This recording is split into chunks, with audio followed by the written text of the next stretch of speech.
أعوذ بالله من الشيطان الرجيم. بسم الله الرحمن الرحيم. ولو أننا نزلنا إليهم الملائكة وكلمهم الموتى وحشرنا عليهم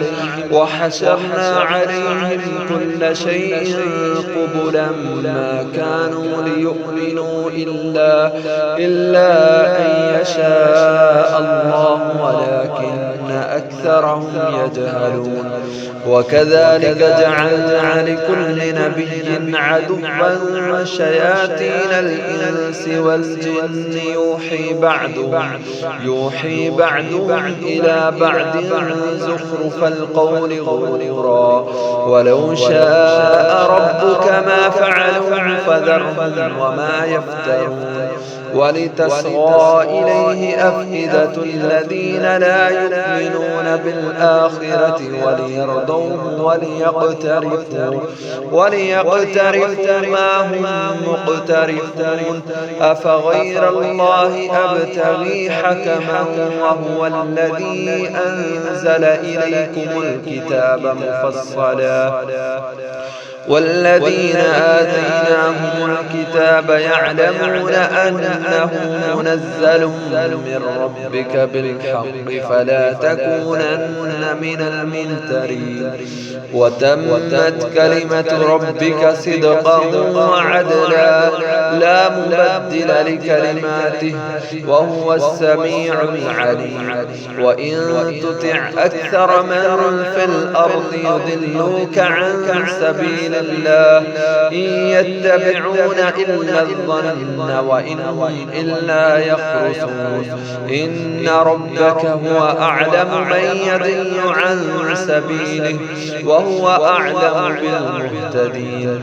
فكلوا مما ذكر اسم الله عليه إن كنتم بآياته مؤمنين. وما لكم ألا تأكلوا مما ذكر اسم الله عليه وقد فصل لكم ما حرم عليكم إلا ما اضطررتم إليه وإن كثيرا ليضلون بأهوائهم بغير علم. إن ربك هو أعلم بالمعتدين. وذروا ظاهر الإثم وباطنه إن الذين يكسبون الإثم سيجزون بما كانوا يقترفون.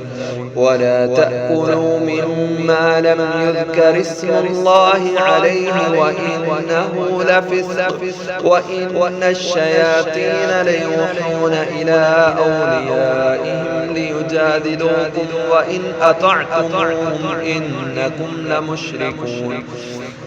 أومن كان ميتا فأحييناه وجعلنا له نورا يمشي به في الناس كمن مثله في الظلمات ليس بخارج منها كذلك زين للكافرين ما كانوا يعملون. وكذلك جعلنا في كل قرية أكابر مجرميها ليمكروا فيها وما يمكرون إلا بأنفسهم وما يشعرون. وإذا جاءتهم آية قالوا لن نؤمن حتى نؤتى مثل ما أوتي رسل الله الله أعلم حيث يجعل رسالته سيصيب الذين أجرموا صغار عند الله وعذاب شديد بما كانوا يمكرون. فمن يرد الله أن يهديه يشرح صدره للإسلام ومن يرد أن يضله يجعل صدره ضيقا حرجا كأنما يصعد في السماء كذلك يجعل الله الرجس على الذين لا يؤمنون. وهذا صراط ربك مستقيما قد فصلنا الآيات لقوم يذكرون. لهم دار السلام عند ربهم وهو وليهم بما كانوا يعملون.